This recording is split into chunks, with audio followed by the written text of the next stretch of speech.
Hey guys, tonight we descend into one of the strangest, darkest corridors of human history.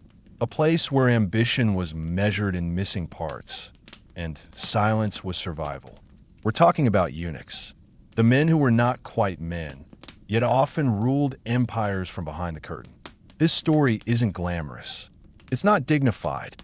It's blood, pain, politics, and just a little piss in a silver tube. So before we begin, make sure you're comfortable. Maybe light a candle. Maybe don't, depending on how flammable your imagination is. Like the video if you enjoy sinking into the weirder corners of history. And drop a comment telling me where you're watching from and what time it is there. Now, dim the lights. Get close to the fire. Because this story, it starts with a blade. You don't remember the blade itself. Not really. Just the heat, the blur of hands, the sudden vacuum where your breath should have been. But mostly the sound. A wet snap like biting into overripe fruit. That's what made the world tilt. You were 9, old enough to understand shame, too young to protest it. Your father didn't explain much, just muttered something about honor and the family's future, then sold you to a man with a padded wagon and an indifferent smile. The man didn't ask for your name. He just asked whether you'd eaten that morning. Then he nodded solemnly. Good. Less mess. They tied your thighs with rough cords to stop the bleeding. Then came the washing, scalding water laced with crushed peppers. The local doctor, a man whose fingers smelled of garlic and regret, told you to breathe slowly. He was missing a few teeth and most of his compassion. Then he pulled out a hook blade shaped like a question no one wants to answer. What followed was not a scream. It was something deeper, a sound that peeled itself out of your spine and scattered across the floor like spilled entrails.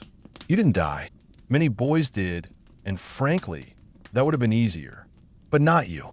You lived, which meant you got to lie awake for 3 days, feverish, hallucinating, unable to piss, while 2 old men forced you to march in circles so your blood wouldn't clot wrong and kill you anyway. You pissed on the 4th day. That was the moment you earned your second life. The bad one. Congratulations. You are now officially neither man nor boy. Not even really human, according to some. You're property with a pulse. A future eunuch. They don't tell you what you've lost. Not directly. They don't have to. You feel it every time someone looks at you sideways. The women stare with pity. The men? They don't really look at all.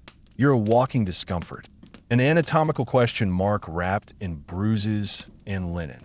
The days after the cut are a blur of instruction and infection. You're taught how to clean yourself, how to walk without leaking, how to keep the little silver tube lodged in your groin so the urine doesn't burn your thighs again. You learn to smell like disinfectant and iron. You learn to bleed discreetly. You're not alone. There are others like you. Boys with sunken chests and eyes too old for their age. You don't speak much. What's there to say? Nice weather today, considering we've been surgically evicted from manhood. Instead, you learn to serve. How to bow. How to pour wine without a splash. How to read expressions. How to survive in a palace made of mirrors and secrets. You're trained not like a soldier, not like a servant, but like a shadow. Something that moves, obeys, and disappears. And soon, they give you a name. Not yours, that one died with the parts they threw into the river. This one is soft. A flower. A joke. You're a narcissus now. Or rose.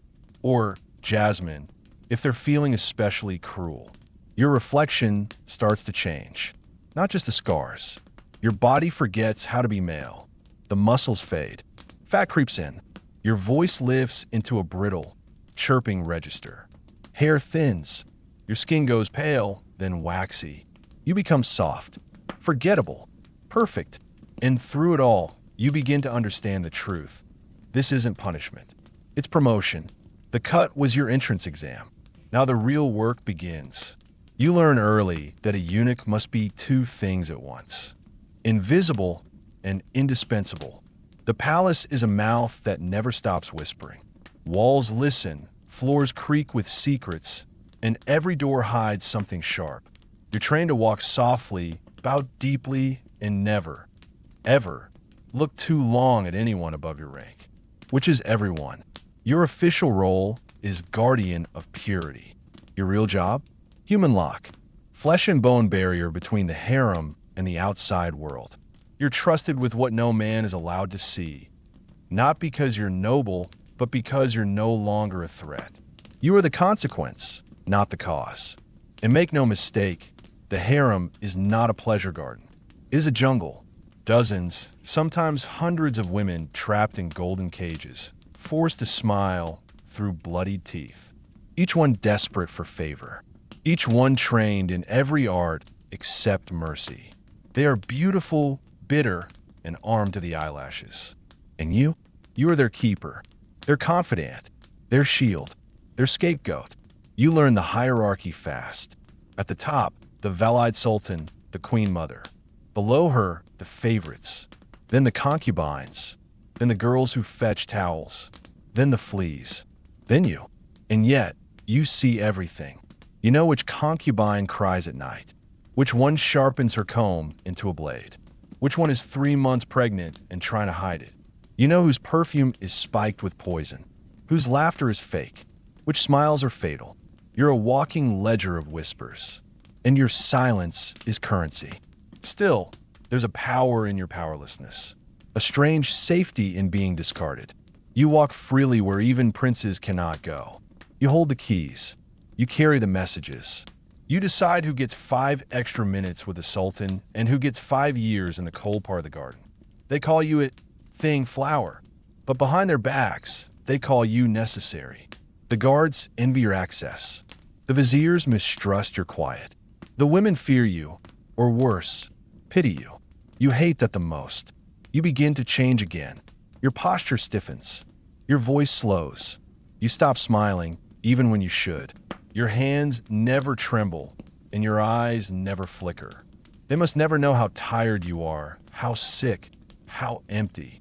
You develop habits. You press scented cloth to your nose to hide the smell of your own body, the ammonia, the blood. You burn incense not for the gods, but for yourself. You wash constantly, but nothing removes it. That soft, metallic stink of rot and restraint. It follows you like an old sin. Still you rise. You're no longer just a eunuch. You're a trusted eunuch. You handle gifts. You deliver secrets. You whisper warnings to the concubines you favor and watch them survive or don't. You learn to wager on people the way others wager on horses. You win more often than you lose. The other eunuchs take notice. Some glare. Others bow. A few try to befriend you, offering sweetmeats or poems about sweetmeats. You trust none of them. You remember what happened to the last one who trusted too easily. They found his silver tube in the garden, not the rest of him. So you become colder, sharper, and eventually the palace notices. You are moved, promoted, given a new chamber, a better robe, a fatter pouch of coins. You are told the Sultan knows your name now. No one says it, but it's clear. You are being tested, watched. One mistake, one careless word, one late message, one concubine with a grudge, and the stone stairs will open beneath your feet.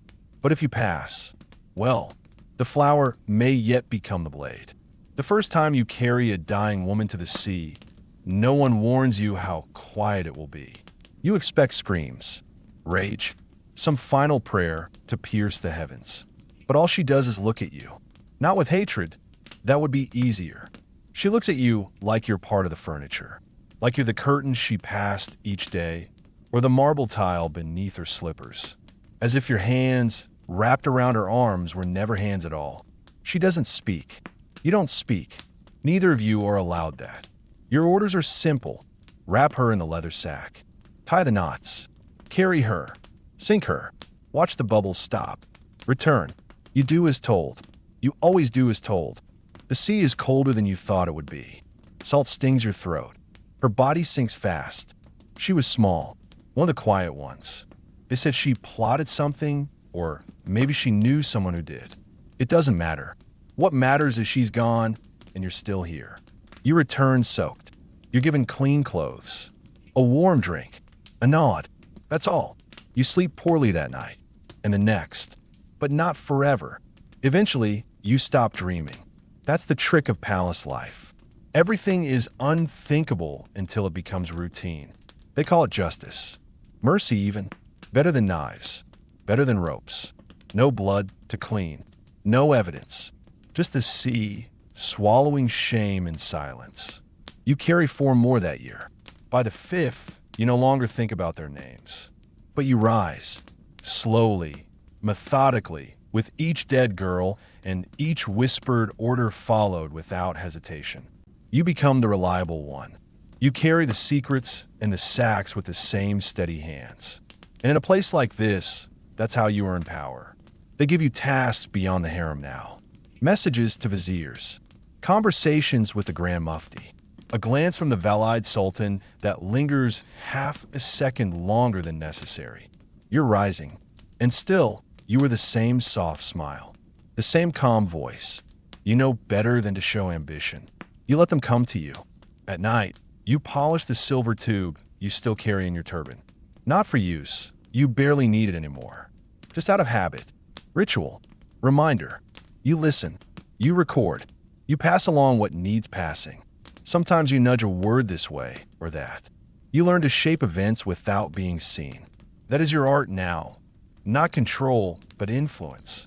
Not the blade, but the whisper before it falls. A new girl arrives. Pretty. Nervous. Too clever for her own good. You see her future. You've seen it many times before. She will rise fast and fall faster. The sea already knows her name. You try to warn her. A word, a look. She thinks you're being kind. She's wrong. You are being efficient. Every day in the palace is a game. A slow war played in slippers and silk. And in this war, you have no army. Only your silence, your smile, and your perfect memory. It's enough. For now, let's get something straight.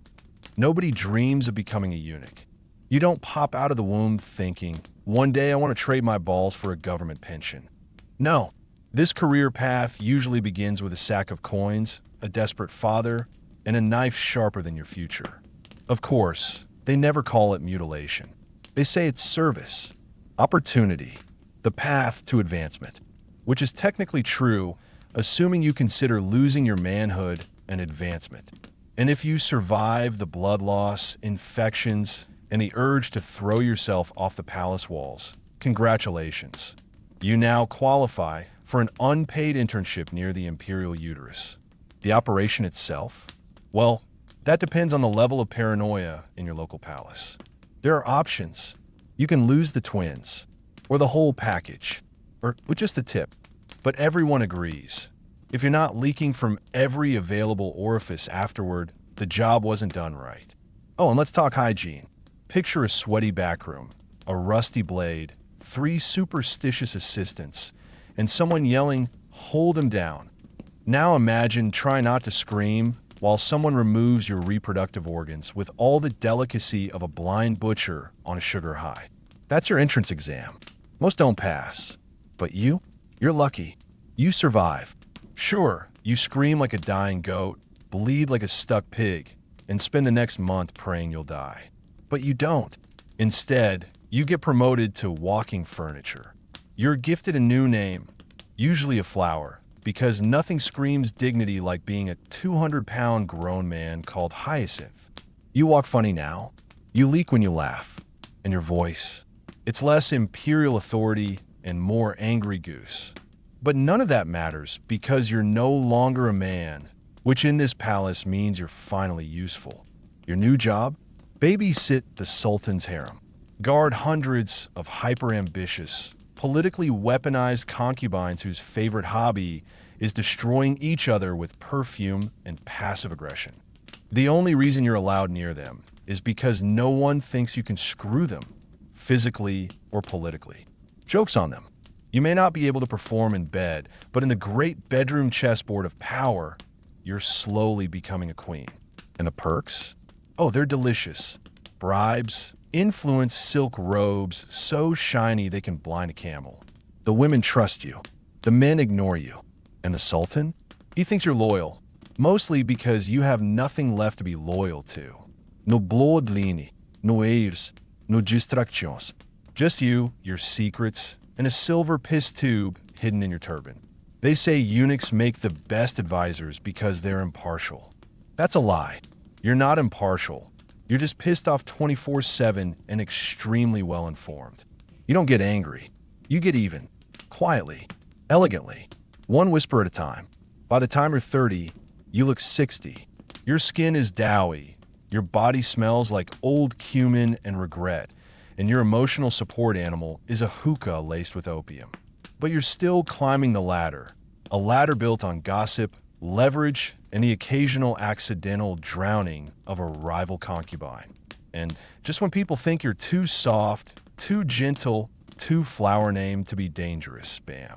Someone chokes on their sherbet. Someone else gets reassigned to goat-washing duty in the provinces. You never raise your voice. You never lift a finger. You just smile, blink slowly, and let your eunuch network do the rest. Because here's the secret. They took your manhood, but they gave you power. And you've learned how to swing that without using anything between your legs. Not bad for a guy named Carnation. They call it a harem, but really, it's a cage full of silk-wrapped daggers. Hundreds of women, all desperate for power, attention, or at the very least, a name slightly higher on the bedtime schedule. And right in the middle of this perfumed war zone stands you, a eunuch, technically harmless, functionally terrifying. You don't just guard the harem, you run it. You're the administrator, the gatekeeper, the human firewall between the Sultan's royal trousers and the avalanche of ambition waiting behind every curtain. And why you? Because unlike any actual man or woman, you're considered neutral. No urges, no loyalties, no his. Just clean robes, steady hands, and a bladder that whistles if you move too fast. Let's be clear, neutrality is a lie. You take sides constantly. You just do it better than anyone else. One day you accidentally spill tea on a rival concubine's gown before her night with the Sultan. The next, you forget to mention someone's venereal rash to the palace physician. You're not choosing favorites. You're choosing winners. Every hour of your life is spent managing chaos. There's the first favorite sobbing because she found a gray hair. The third favorite screaming because someone else wore her shade of blue. The seventh favorite faking a fainting spell for the 5th time this week. You nod. You comfort. You give them each exactly what they want. The illusion of power. Because the real power, that's you. You decide who sees the Sultan and who doesn't. You control the rumors, the medicine, the servants, the calendar. You know who's sleeping with whom, who's faking pregnancies, and which pillow talk contains treason. The Sultan may rule the empire, but you rule the bedroom. And in this palace, that's the same thing. Of course, no one says thank you. They're too busy trying to poison each other's tea with crushed pearls and passive-aggressive compliments. And when things go wrong, and they always go wrong, guess who's blamed first? You. Because apparently, if someone strangles a handmaiden with her own hair ribbon, it's a eunuch's fault for not providing better moral guidance. But you don't mind. Not really. Because even as they hiss and plot and pretend they're delicate flowers, you're quietly collecting favors. A gemstone here. A whispered secret there. A half-promise of support if you ever need something from the Sultan. And eventually, you will. Everyone does. You're also the last face many women see when the game goes bad. Adultery? Disobedience? Just caught frowning at the wrong person on a humid Tuesday? You're the one who announces the punishment. You're the one who escorts her to the boat, the bag, the sea. You don't cry. You don't blink. You whisper something kind and lie that it won't hurt. It always does. And yet you stay, year after year. Not because you love it, though you might in a twisted, opium-scented kind of way, but because this is your kingdom. You didn't inherit it. You didn't marry into it. You bled for it, literally. And besides, who else could do what you do? Certainly not the Sultan. He still thinks 2 of his daughters are named after flowers when they're clearly named after exotic soups. No, this play survives because you keep it stitched together with paranoia and perfume. So when they call your name, Usually a flower, always ironic, and bow just a little too low. You nod back. Not like a servant, not like a slave, but like the emperor of the world behind the curtain. You stink, not the normal kind of stink, not peasant sweat, not latrine duty, not even the metallic perfume of blood on a butcher's apron. No, your scent is more refined, complex, aged in damp silk and roasted dignity. It's the smell of antiseptic shame and expensive failure. People don't say it out loud, of course. They just hold their breath when you walk past. Even the cats keep their distance now. What's responsible? Mostly your bladder. It's been unreliable ever since the procedure. You carry a tiny silver tube tucked into your sash, which is less a medical tool and more a permanent apology. You've developed the art of controlled posture, part elegance, part leak prevention. And God help you if you sneeze. You've tried everything. Rose water, cloves, that special Persian powder they rub on corpses. But none of it hides the core truth. You are a man only in silhouette.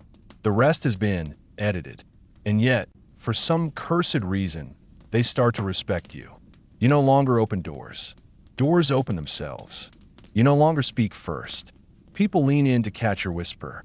You smell like piss and lost chances, but you carry power. And in this palace, power trumps hygiene every time. They start calling you by flower names. Not as mockery, but as formality. You, this hulking, shaved, bladder-haunted shadow, are now Jasmine. The ladies of the harem titter behind their fans. But not too loudly, because Jasmine has keys. Jasmine keeps secrets. Jasmine can send you to drown with a single raised eyebrow. The eunuch stench, they say, is the scent of safety. After all, you won't touch them. You won't breed them. You won't love them. You've been neutered into neutrality. And that makes you perfect. Nobody loves a eunuch. At best, they tolerate you. At worst, they forget you're a person and start referring to you like furniture. Move the eunuch, they say. Fetch a eunuch. Why is the eunuch leaking again? And yet you climb. You, half a man with a tube in your belt and a hollow in your lap, are somehow rising faster than any general, vizier, or pious scholar. Because unlike them, you pose no threat. You have no sons, no bloodline, no dynasty. You are the perfect political ghost, which is precisely why you're promoted again. You now command a dozen eunuchs and 3 dozen terrified scribes, each one more intact, but less trusted than you. You run the schedules of princes. You oversee the gifts delivered to the harem. You approve who gets silk and who gets rice. You manage gossip like state secrets. You are the god of logistics in a kingdom of pillows and perfume. And beneath the silk, you are rotting. Your skin gets soft. Your chest swells like a maiden's. You sweat without reason. Your bones ache in new, strange ways. And your voice, once firm, masculine, respectable, now scrapes the air like a drunk pigeon in heat. You don't recognize yourself in mirrors anymore. You resemble a wax sculpture half melted in the sun. And still, the palace keeps feeding you more power. Because every step up the golden staircase is another nail in your coffin. They trust you precisely because you are slowly dying. Your power isn't in your strength. It's in your inability to take anything for yourself. They give you access to everything except freedom. They make you the master of locks, but your own door is bolted from the outside. And you nod, you smile, you bow, because better to be the most powerful ghost in the palace than the most invisible man outside it. By now, your name is no longer your name. It's Hyacinth, or Jasmine, or Velvet Rose of the blessed Eastern Gate. Something fragrant and humiliating. Something plucked from the same list as upholstery and funeral incense. You are now the chief eunuch of the inner palace, the Kisler Aga, the key between the Sultan's loins and the world. The man who controls access to the harem, the treasury, and the whispers behind every throne. The other eunuchs bow to you. Ministers fear you. Concubines bribe you. And yet, you sleep alone. Your bedroom smells of lavender and disinfectant. The silk sheets feel like ice. There's no weight next to you in the bed, only the constant reminder of what was cut away. You have power now, but it doesn't hold you. It just surrounds you like smoke in a fire you cannot leave. You make decisions that change empires over a plate of pickled figs. You receive ambassadors and inspect new slave girls with the same expression: mild, bored, professional. You send royal orders with a seal still damp from your own breath. When the Sultan wishes to make love, you're the one who delivers the girl. You light the incense. You close the doors. You wait. If she screams, you do not flinch. If she returns bloody, you don't ask. If she emerges smiling, you log it in your black leather book, underlined in saffron ink, and assign her a new silk robe. You are the administrator of desire. You are the archivist of lust. You are the neutered priest of an empire obsessed with reproduction. But don't get sentimental. There's still work to do. You also handle executions. When a concubine is caught in betrayal, it's you who orders the bag. Leather, heavy, tied tight. You whisper a prayer as she's carried to the sea. Then you record her death beside her favorite color and the last gift she gave you. You never get blood on your hands. Only silk. You are no longer a man, but you are the man. You speak to the Sultan more often than his wives, more than his mother, more than God, if we're being honest. When he wants to know which concubine is ovulating, he asks you. When he wants to know which minister is lying, he still asks you. When he wants a warm bowl of lamb soup, guess what? You again. Your voice is soft, practiced, oily. It slides through the corridors like a silk snake. When you speak, people listen. When you whisper, people disappear. You own no land. You have no heirs. But you control the future. The Grand Vizier writes decrees. You edit them. The Queen Mother holds influence. You hold her schedule. You walk the gardens in silence, trailed by 2 assistants and a trembling servant with an oil fan. You nod at concubines, bow to princes, and ignore the guards who once mocked your empty tunic. They don't laugh anymore. Not after 3 of them were reassigned to goat duty in Syria for eyebrow misconduct. You collect favors like a spider collects flies. Discreet, methodical, delicious. And when you're bored, which happens often, you play politics like a bored god. You elevate a concubine for no reason other than she sings like a dying cat and annoys the Queen Mother. You bankrupt a merchant because his perfume offends your nose. You promote a white eunuch just to make the others panic. It's your court now. The Sultan just lives in it. Of course, he doesn't know that. He still thinks he's in charge. It's adorable. You let him think so, right up until the moment he stumbles on a poisoned goblet or a particularly slippery bath step. You're not a killer. That would be crude. You're a facilitator, a gatekeeper, a velvet noose. And the Empire? The Empire runs on your silence, on your secrets, on your signature, written in ink made of crushed berries and crushed lives. You've never been touched with love, but you've touched the future with clean, gloved hands. And now it bows to you. You reek, not metaphorically, not spiritually, physically, palpably.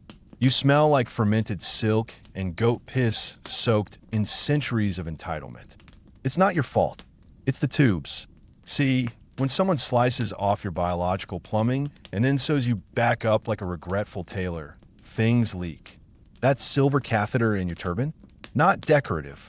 That faint ammonia haze around your robes? Not cologne. That bucket in the corner? Your most loyal companion. You used to smell like nothing. Now you enter a room and flowers die. And yet, paradoxically, you are the most polished man in the palace.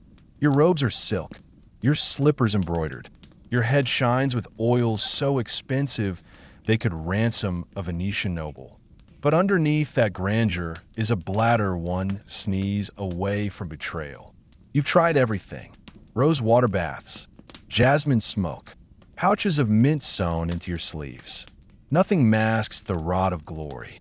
You smell like power, and power smells like trauma.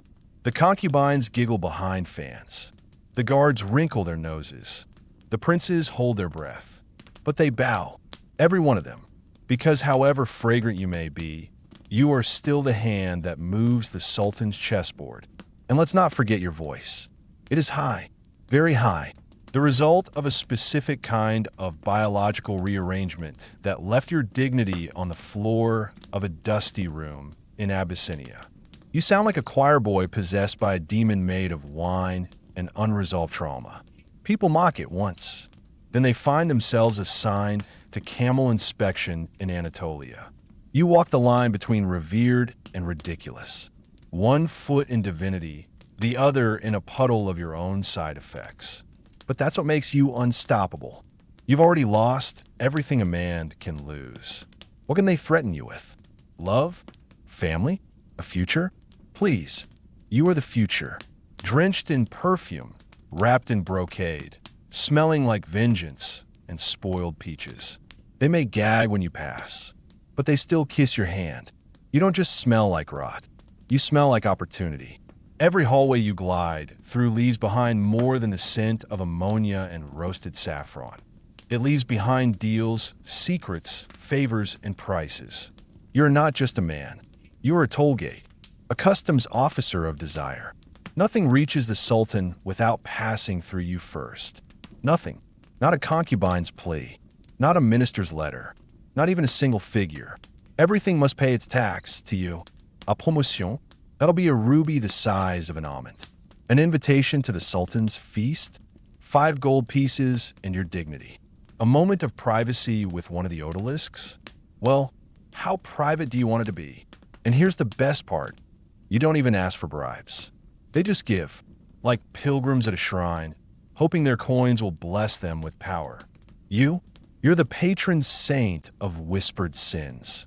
You've turned corruption into an art form. And the palace? It's your gallery. You've got agents in every corridor. A nephew running the incense trade. A cousin supplying eunuch robes, 2 stitches tighter than needed, to keep the spine straight and the pride low. Your best friend from the castration tent, now head of kitchen logistics. He puts more opium in the Sultan's sherbet than dates. Oh, they grumble. The pashas complain. The concubines sigh. The imams mutter into their beards. But they all come to you in the end, silver in hand and shame in their eyes. You are the human version of a locked door with the only key hidden inside your embroidered waistband. You're the bureaucracy, the smoke-filled veil behind the throne, the unrecorded line in every budget. And what do you do with this power? Exactly what they'd expect. You manipulate the harem like a general in a battlefield. You stage silent wars between silk-clad rivals. You promote the clever, crush the emotional, and reward the silent. A sigh at the wrong moment means exile. A compliment to the wrong concubine is a death sentence in perfume and pearls. And when they ask you how you do it, you smile, barely, and say, "Clean hands leave no fingerprints." But yours? Yours are never clean. They're scented with rose water and treason. And worth every damn coin. There is no parade when your time comes. No monument, no tears.